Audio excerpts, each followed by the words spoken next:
To use cross post, first click on Settings, then click on Cross Post. This feature allows you to save and reuse groups of posts across multiple channels. Instead of creating the same content again and again, you can save it once as a cross post and use it anytime. To create a cross post, click on Add Cross Post. Now choose your platform. Next, insert your media or design your media. It's completely up to you.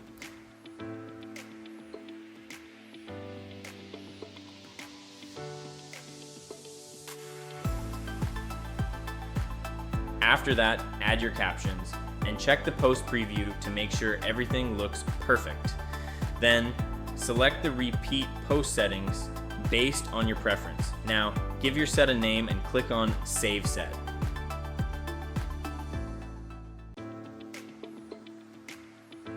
And that's it. Your cross post is ready. You can now easily edit, delete, or even add more cross posts anytime you want.